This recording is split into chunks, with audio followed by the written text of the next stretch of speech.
누가는 예수님의 행적을 5가지 동사로 설명을 하고 있는 것을 우리가 살펴봤습니다.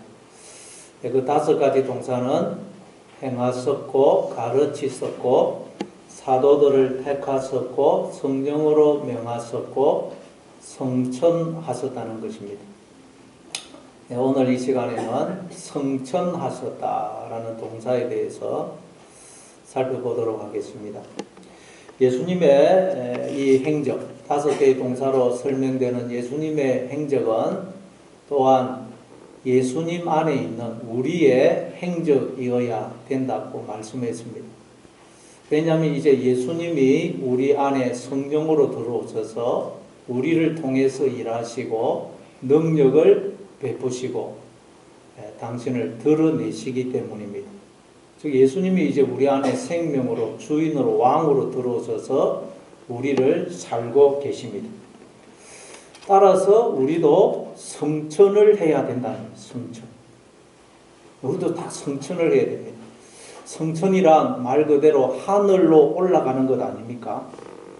그러니까 예수님 안에 있는 우리도 하늘로 올라가야 된다는 말이에요. 아니, 우리가 하늘로 올라간다는 이게 무슨 말이죠? 나중에 예수님이 재림하시면 그리고 우리가 나중에 죽게 되면 하늘에 올라가는 것 아닙니까? 네, 맞습니다. 그때가 되면 우리는 완전한 하늘에 올라가게 됩니다. 완전한 천국에 들어가게 됩니다. 그러나 우리가 이 땅을 사는 동안에도 지금 여기서 우리는 성천을 해야 됩니다. 다 하늘로 올라가야 됩니다. 네, 여러분 성천을 하셨습니까? 다 성천을 해야 됩니다. 예수 믿으면 다 성천을 하게 되어 있습니다. 네, 이 시간 다 성천할 수 있기를 바랍니다. 자, 그럼 이게 도대체 무슨 의미일까요? 우리가 예수님을 믿게 되면 다 성천을 한다는, 하늘로 올라간다는 것입니다. 예, 마태복음 6장 9절을 한번 보겠습니다. 마태복음 6장 9절. 마태복음 6장 9절 같이 읽습니다. 시작. 그러므로 너희는 이렇게 기도하라. 하늘에 계신 우리 아버지여, 이름이 거룩히 여김을 받으시오며. 예수님이 가르쳐 주신 주기도문입니다. 예수님은 우리한테 너희는 이렇게 기도하라 그러면서 우리가 기도하는 대상인 하나님을 우리 보고 하늘에 계신 우리 아버지여 그렇게 부르라고 말씀을 하십니다. 하늘에 계신 우리 아버지. 그러니까 예수님에 의하면 우리가 늘 기도하는 대상인 하나님, 우리의 믿음의 대상인 하나님은 어떤 분이냐? 하늘에 계신 우리 아버지시라는 거예요. 하나님은 하늘에 계신 우리 아버지세요. 먼저 하나님은 하늘에 계시다는 것입니다. 그러면 하나님은 땅에는 안 계신다는 말입니까? 하늘에 계시면 하나님은 땅에는 안 계십니까? 그렇지 않죠. 하나님은 무소부재하신 분입니다. 내가 어디에 있든 내가 있는 그곳에 하나님이 계십니다. 시편 139편 7절부터 10절입니다. 내가 주의 영을 떠나 어디로 가며 주의 앞에서 어디로 피하리까? 내가 하늘에 올라갈지라도 거기 계시며 서울에 내 자리를 펼지라도 거기 계십니다. 내가 새벽 날개를 치며 바다 끝에 가서 거주할지라도 거기서도 주의 손이 나를 인도하시며 주의 오른손이 나를 붙드시리다. 내가 어디에 있든 내가 있는 그곳에 하나님이 계신다는 것입니다. 하늘에 올라갈지라도 거기 하나님이 계시고 서울에 내려갈지라도 하나님이 거기 계시고 저 바다 끝에 가서 거주할지라도 하나님이 나와 함께 하시면서 나를 지키고 보호해 주신다는 것입니다. 그래서 창세기 28장에도 보면 야곱이 베델에서 잠을 자다가 하나님을 만나고는 자기는 하나님이 그곳에는 안 계신 줄 알았어요. 근데 하나님을 만나고는 여호와께서 과연 여기 계시는데 내가 알지 못했구나 그렇게 말하죠. 따라서 하나님이 하늘에 계신다고 할 때 이 하늘은 단순히 물리적인 공간이나 장소를 말하는 것이 아니라는 것을 알 수가 있습니다. 그럼 하나님이 계신다는 이 하늘은 뭘 가리킬까요? 공간도 아니고 장소도 아니라면 바로 인간의 피조성과 대조되는 신적인 초월성을 의미합니다. 신적인 초월성. 인간은 피조물로서 땅적 존재입니다. 유한하고 한계가 있고 시간과 공간에 제약을 받는 존재입니다. 그러나 하나님은 창조주로서 하늘적 존재이십니다. 무한하시고 영원하시고 시간과 공간에 제약을 받지 않으시고 완전하시고 거룩하신 분입니다. 우리가 이 하늘을 감히 상상할 수 없죠. 하늘은 우리가 감히 상상할 수 없을 정도로 크고 광대합니다. 마찬가지로 하나님은 우리가 도무지 상상할 수 없을 정도로 크고 위대하시고 무한하시고 완전하시고 거룩하시고 영원하신 분입니다. 그 하나님 앞에서 우리는 너무도 미미하고 보잘것이 없는 존재입니다. 먼지와 같고 없는 것과 같습니다. 그래서 우리는 하나님 앞에 설 때마다 무장해제하고 항복하는 포로처럼 서야 됩니다. 포로. 뭔가 그냥 감추는 것이 있고 그냥 힘을 주고 자기의 뜻과 주장을 내세우면 안 됩니다. 그냥 살려주세요. 항복하는 포로처럼 하나님 앞에 나와야 돼요. 그래서 조금 전에 살펴본 시편 139편 7절 앞구절인 1절부터 4절을 보면 이렇게 말씀합니다. 시편 139편 1절부터 4절에 보니까 우리 같이 한번 읽습니다. 시작. 여호와여 주께서 나를 살펴보셨으므로 나를 아시나이다. 주께서 내가 안고 일어섬을 아시고 멀리서도 나의 생각을 밝히 아시오며 나의 모든 길과 내가 눕는 것을 살펴보셨으므로 나의 모든 행위를 익히 아시오니 여호와여 내 혀의 말을 알지 못하시는 것이 하나도 없어지니이다. 하나님은 나의 모든 것을 다 보고 계시고 다 알고 계십니다. 나의 생각과 그 생각의 동기까지 다 알고 계십니다. 왜냐하면 하나님은 하늘에 계시기 때문에. 그래서 이 하늘에 계신이라는 말이 그 헬라어로 보면 역격이 써있어요. 역격. 역격이라는 말은 누구누구에게라는 뜻이죠. 근데 헬라어에서 역격은 또 도구와 처소의 의미도 있습니다.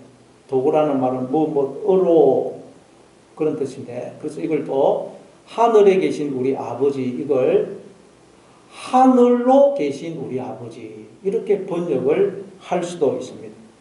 하늘로 계신 우리 아버지. 그러니까 말하자면 하나님은 하늘이시래요. 하늘. 옛말에 남편은 하늘이다. 그런 말이 있죠. 다시 말해 우리는 땅이라면, 피조물이라면 하나님은 하늘로서 창조주시라는 거예요. 그래서 전도서 기자는 이렇게 이야기합니다. 전도서 5장 2절입니다. 전도서 5장 2절. 너는 하나님 앞에서 함부로 입을 열지 말며 급한 마음으로 말을 내지 말라. 하나님은 하늘에 계시고 너는 땅에 있음이니라. 그런즉 마땅히 말을 적게 할 것이니라. 하나님 앞에서 함부로 입을 열지 말고 급한 마음으로 말을 내지 말라고 말씀합니다.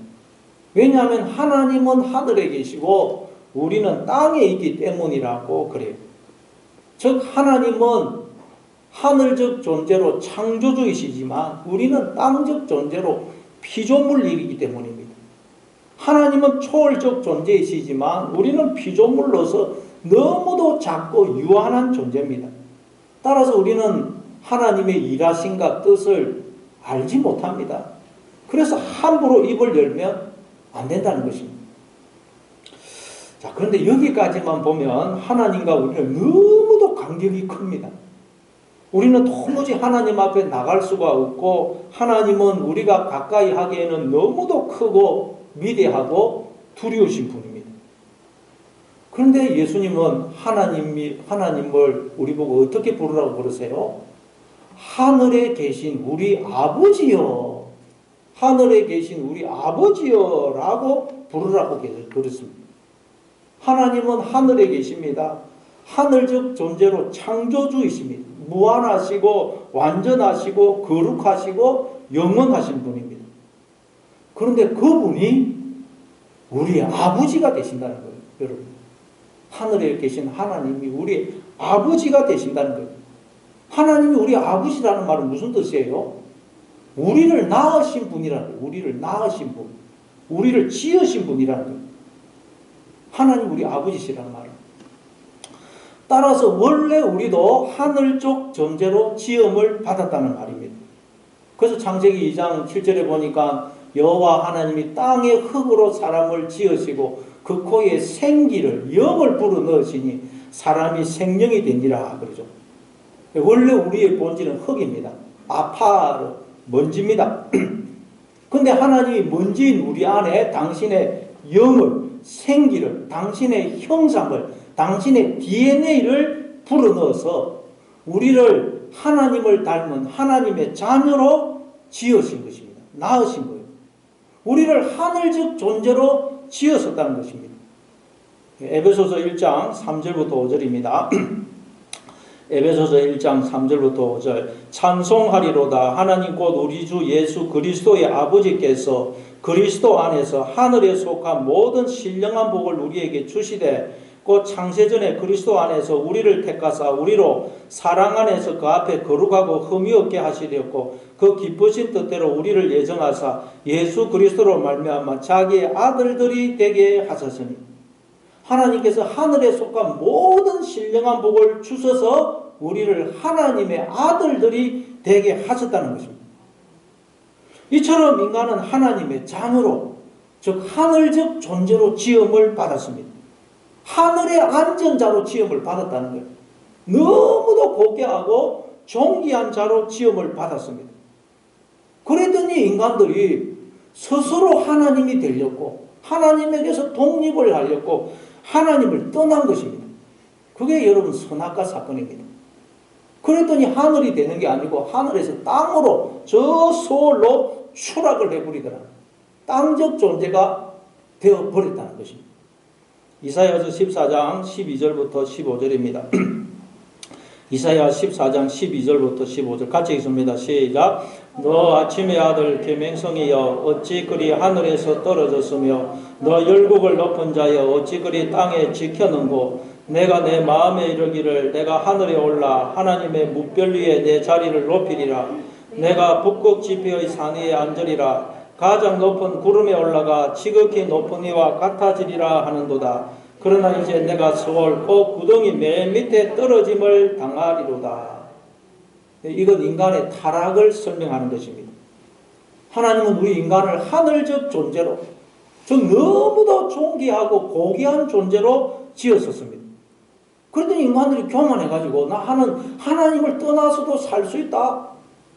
하나님에게서 독립을 하려고 그러더라는 것입니다. 스스로 하늘이 되려고 하나님을 떠나더라는 것입니다. 그랬더니 하늘이 되는 게 아니고 저 땅으로 서울로 추락을 해버리더라는 것입니다. 그래서 땅적 존재가 되어버리고 저 땅 맨 밑에 떨어져서 땅적 존재가 되어버린 인간들. 이걸 성경은 뱀으로 설명하는 것입니다. 뱀. 창세기 3장 14절입니다. 여호와 하나님이 뱀에게 이르시되 내가 이렇게 하였으니 내가 모든 가축과 들의 모든 짐승보다 더욱 저주를 받아 배로 다니고 살아있는 동안 흙을 먹을지니라. 여러분 뱀은 보지를 못하고 또 듣지를 못하고 소리를 못 냅니다. 그 야간 투시갱처럼 여기 열을 가지고 이 사물을 감지합니다. 그 뱀의 머리는 가짜 머리예요. 다 보면 보는 거 쳐들 고기를 들고 있으면 보는 것 같고 듣고 있는 것 같지만 뱀은 보지를 못하고 듣지를 못하고 또 소리를 못 냅니다. 그러면 여러분 하나님을 떠난 우리 인간이 이렇다는 거예요. 뭐 다 보고 듣고 아는 것 같아요. 그러나 성경에 보면 하나님을 떠난 인간은 소경이고 기머거리고 깨닫는 마음이 없다는 거예요. 가짜 머리를 가진 자라는 거예요. 그리고 뱀을 두고 배로 땅을 기어서 다닐 것이고 흙을 먹을 것이라고요. 실제로 뱀이 흙을 먹지는 않습니다. 땅적 존재가 되어버린 우리 인간을 이렇게 설명을 하는 것입니다. 하나님을 떠난 인간은 소경이고 기머거리고 깨닫지를 못합니다. 그래서 지금까지 그 누구도 내가 누구며 왜 살며 어디서 와서 어디로 가는지를 모르는 것입니다. 아무도 몰라요. 그리고 땅에 속하여 땅이 전부인 줄 알고 땅만 쳐다보고 생명의 양식이 아니 흙만 먹고 살아가요. 흙만. 그래서 아무리 먹어도 배가 고프고 목이 마른 것입니다. 아니 먹으면 먹을수록 그게 흙이라 배가 더 아파요. 내가 원하는 것을 이루었는데도 성공하고 출세를 했는데도 인기와 명성을 얻었는데도 어떻게 된 게 더 인생이 공허하고 허무합니다. 왜냐하면 생명의 양식을 먹지를 못하고 흙을 먹기 때문입니다. 그래서 수많은 사람들이 방황하고 있고 아픈 배를 끌어안고 다 신음을 하고 있고 두려움, 불안, 염려, 절망, 초조, 우울, 미움, 원망, 분노에 사로잡혀 살아가는 것입니다. 그러다가 나중에는 자살까지 하는 것입니다. 왜냐하면 하늘에서 저 땅 밑바닥까지 추락을 해버리기 때문에 땅적 존재가 되어버리기 때문에 뱀과 같은 존재가 되어버리기 때문입니다. 따라서 우리는 여러분 다시 성천을 해야 됩니다. 성천. 땅적 존재에서 하늘적 존재로 회복이 돼야 됩니다. 마귀의 자녀에서 하나님의 자녀로 다시 회복을 해야 됩니다. 그래서 예수님이 이 땅에 오신 것입니다. 땅적 존재가 되어버린 우리를 다시 하늘적 존재로 회복시켜 주시려고, 다시 우리를 성천시켜 주시려고, 하늘의 안전자로 만들어 주시려고 이 땅에 내려오신 것입니다. 요한복음 3장 13절 15절입니다. 요한복음 3장 13절 15절 같이 읽습니다. 시작. 하늘에서 내려온 자 곧 인자 외에는 하늘에 올라간 자가 없느니라. 모세가 광야에서 뱀을 든 것 같이 인자도 들려야 하리니 이는 그를 믿는 자마다 영생을 얻게 하려 하심이니라. 예수님은 하늘에서 내려오신 분입니다. 우리는 범죄에서 땅으로 추락을 했지만 예수님은 자원해서 하늘에서 땅으로 우리를 구원하기 위해서 내려오신 분입니다. 우리를 다시 하늘에 올려주기 위해서, 성천시키기 위해서 자원해서 내려오신 분입니다. 그래서 모세가 광야에서 뱀을 든 것 같이 인자도 들려야 하리니 그러죠. 들린다는 말은 성천을 한다는 말이에요. 성천. 그래서 뱀이 되어버린 우리를 끌어안고 예수님이 십자가에서 달려 죽으시고 다시 하나님의 아들로 부활하신 것입니다. 그래서 우리가 예수님을 믿게 되면 이제 우리도 예수님 안에서 들리게 되는 것입니다. 성천을 하게 돼요. 성천. 땅적 존재였던 우리가 하늘적 존재로 다시 회복이 되는 것입니다. 따라서 우리가 성천하기 위해서는 땅적 존재인 우리가 하늘적 존재로 거듭나기 위해서는 어떻게 된다고요? 오직 예수님만 붙들어야 됩니다. 예수님을 내려주셨거든요. 우리를 다시 하늘로 올리기 위해서. 그래서 우리는 오직 예수님만 붙들어야 됩니다. 예수님만 믿어야 돼요. 다른 방법은 없습니다. 그래서 이는 그를 믿는 자마다 영생을 얻게 하려 하심이라. 이는 그를 믿는 자마다 다시 성천하게 하심이라. 이는 그를 믿는 자마다 다시 하나님의 자녀로 회복시키기 위함이라. 그러는 것입니다. 그래서 하나님이 예수님을 보내어서 우리 죄를 짊어지고 십자가에서 죽게 하신 것입니다. 그래서 이제 예수님을 믿는 자는 다시 하늘적 존재로 회복시켜 주시는 것입니다. 뱀처럼 땅과 하나가 되어서 땅만 쳐다보고 살던 우리를 이제 땅에서 분리시켜서 하늘에 앉히시는 거예요. 그래서 여러분 예수님을 믿으면 고난이 와요. 고난이. 우리는 뱀처럼 땅과 땅 연합이 되어 있어요. 땅에.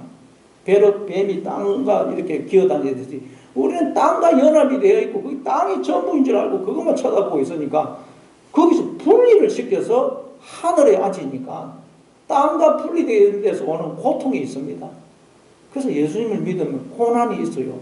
그러나 그 고난은 땅과 세상과 분리되고 이제 하늘에 앉은 자가 되기 위해서 잠시 겪는 고난인 것입니다. 그러니까 여러분 예수 믿으면 고난이 없는 게 아닙니다. 고난이 있는 것이 정상입니다. 정상. 에베소서 2장 5절부터 6절입니다. 에베소서 2장 5절부터 6절 같이 읽습니다. 시작. 허물로 죽은 우리를 그리스도와 함께 살리셨고 너희는 은혜로 구원을 받은 것이라. 또 함께 일으키사 그리스도 예수 안에서 함께 하늘에 앉히시니. 하나님이 허물로 죽은 우리를 그리스도와 함께 살리셨다고 그래요. 즉 그리스도와 함께 우리를 일으키사, 죽은 우리를 그리스도와 함께 일으키사 그리스도 예수 안에서 함께 하늘에 앉아 있었다는 거예요. 따라서 우리는 오직 예수님 안에 거할 때만 하늘에 앉게 됩니다. 예수님 바깥에 있으면 절대 하늘에 앉을 수가 없어요. 하늘적 존재가 될 수가 없습니다. 예수님 안에 거한다는 말은 예수님을 믿는다는 말이요. 예수님을 믿는다는 말은 예수님을 나의 주인으로 왕으로 모시고 그분의 다스림과 통치를 받아들인다는 말입니다.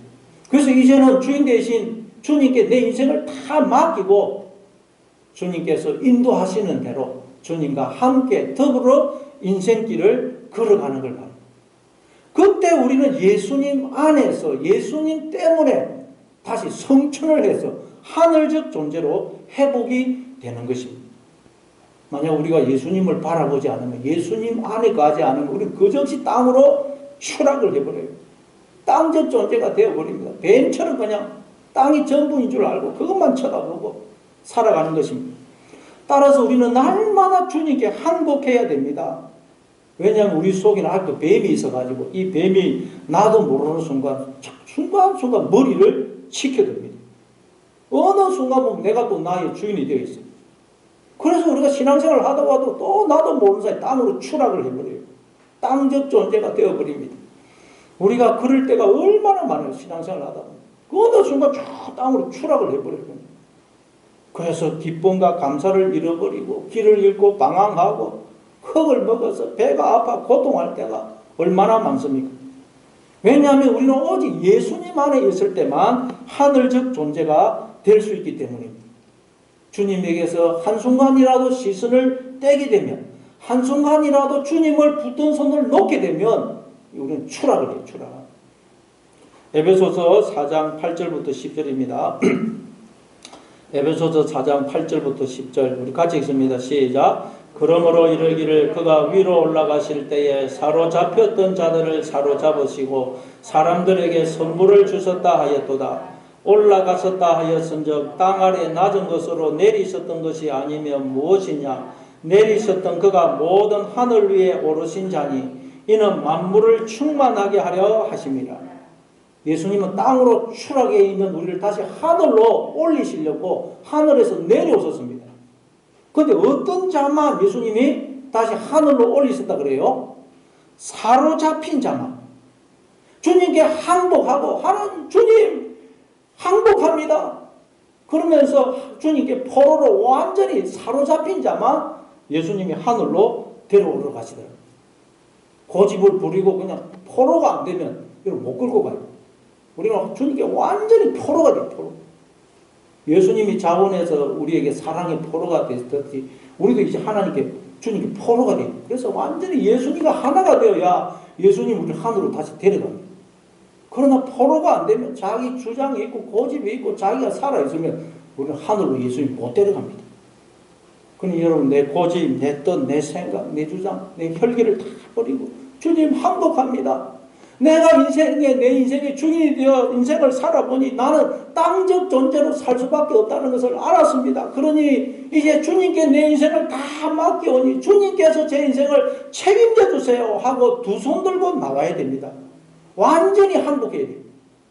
그런데 주님 우리를 데리고 성천하시는 성천.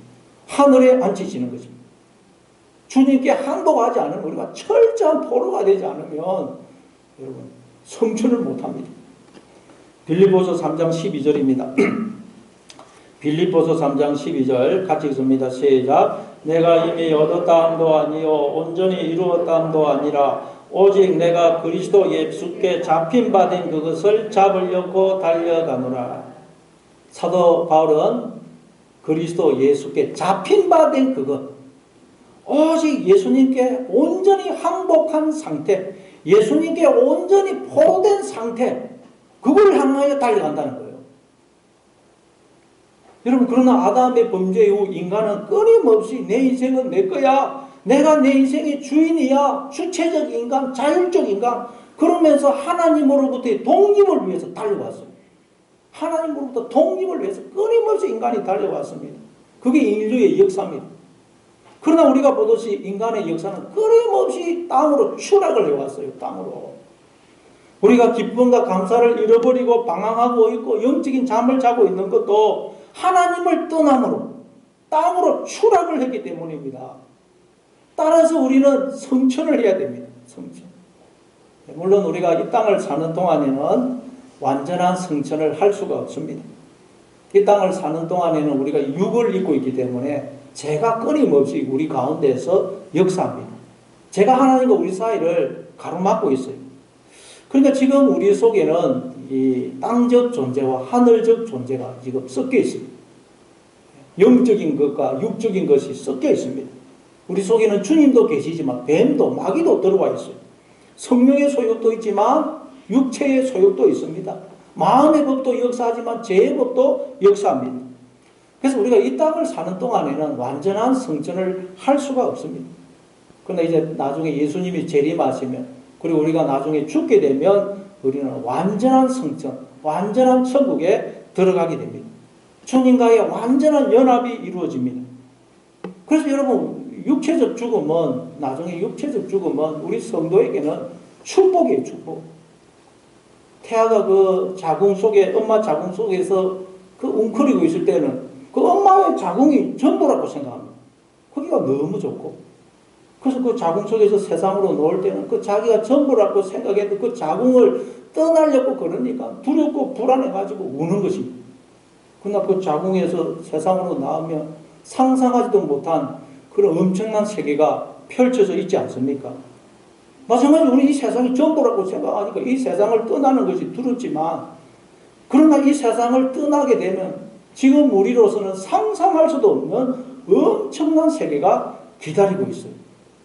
그래서 육체적 죽음은 우리 성도의 개인에게는, 그 사람 개인에게는 축복이에요. 남아있는 사람이 참 그립고 외롭고 그래서 그런 것이지. 그래서 우리 성도는 육체를 입고 이 땅을 사는 동안에는 나그네로 사는 것이죠. 나그네. 하나님과 함께 텐트 생활하는 텐트. 히브리서 11장 13절부터 16절입니다. 이 사람들은 다 믿음을 따라 죽었으며 약속을 받지 못하였으되 그것들을 멀리서 보고 환영하며 또 땅에서는 외국인과 나그네임을 증언하였으니 그들이 이같이 말하는 것은 자기들이 본향 찾는 자임을 나타냄이라. 그들이 나온 바 본향을 생각하였더라면 돌아갈 기회가 있으려니와 그들이 이제는 더 나은 본향을 사모하니 곧 하늘에 있는 것이라. 이러므로 하나님이 그들의 하나님이라 일컬음 받으심을 부끄러워하지 아니하시고 그들을 위하여 한 성을 예비하셨느니라. 우리 성도는 이 땅을 나그네로 산다는 것입니다. 나그네. 근데 예수 안 믿는 사람들도 인생은 나그네 길이라 그러죠. 그 최희준 씨가 부른 그 하숙생이라는 노래를 보면 인생은 나그네 길, 어디서 왔다가 어디로 가는가, 그러죠. 예수 안 믿는 사람들도 인생은 나그네 길이라고 그럽니다. 그럼 예수 믿는 사람과 안 믿는 사람의 차이는 뭘까요? 다 같은 나그네 길이라고 그래요. 그러나 예수 안 믿는 사람들은 나그네로 살지만, 그러나 그들은 어디서 왔다가 어디로 가는지를 모릅니다. 즉 목적지가 없는 나그네 길이에요. 가기는 가는데 갈 데가 없는 거예요. 가기는 가는데 갈 데가 없어요. 옛날에 여러분 애들이 그냥 낮에는 다 모여서 놉니다. 그러다가 저녁에 해가 지면 엄마가 누구야 밥 먹으러 오라. 이게 이제 해가 졌다 집에 돌아오너라. 그럼 부모가 있는 애들은 다 집으로 돌아갑니다. 그런데 부모가 없는 고아들은 저녁이 돼도 갈 데가 없어요. 하늘 아버지가 없는 영적 고아가 마찬가지입니다.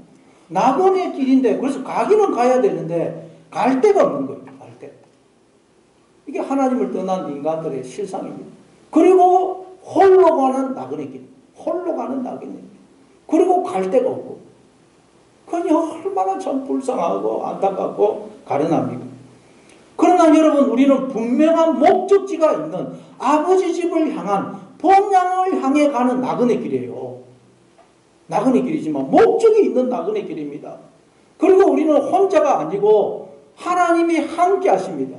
하나님과 함께 가는 나그네 길이에요. 내가 어디에 있든지 주님이 나와 함께 하십니다. 그래서 비록 나그네 길이지만 너무도 기쁘고 즐겁고 행복한 것입니다. 그래서 천상병 시인은 기천이라는 시에서 우리의 인생 나그네 길을 소풍이라고 그러죠. 소풍. 이처럼 우리는 날마다 주님만 믿고 의지하고 주님께 인생을 다 맡기고 주님과 함께 인생길을 걸어감으로써 여러분 성천을 해야 됩니다. 성천. 하늘의 안전자가 되어야 됩니다. 우리가 여러분 하늘에 앉게 되면 그럼 그동안 숨겨져 있던 하나님 나라가 드러나게 됩니다. 하늘에 앉게 됩니다. 그러면 우리는 그 하나님 나라를 살게 됩니다. 그러면 눈에 보이는 것 때문에 일희일비하지 않습니다. 그런 것 때문에 절망하지 않아요. 왜? 눈에 보이는 것은 잠깐 있다가 없어지는 허상이고 하나님 나라가 영원한 실체인 걸 알기 때문에 그걸 보고 그 나라를 살기 때문에 눈에 보이는 것 때문에 일희일비하지 않습니다. 예, 세옹지마라는 사자성어가 있죠. 세옹지마. 그 단어가 유래된 그 내용이 이러합니다. 중국 병방에 한 노인이 말을 기르고 있었어요. 근데 이 말이 오랑캐가 사는 지역으로 도망을 가버려요. 그래서 마을 사람들이 이 노인을 찾아와서 참 어르신 상심이 크겠습니다. 위로를 하니까 이 노인이 하는 말이 뭐 이 일이 나중에 복이 될 줄 어떻게 알겠소. 그러면서 웃어요.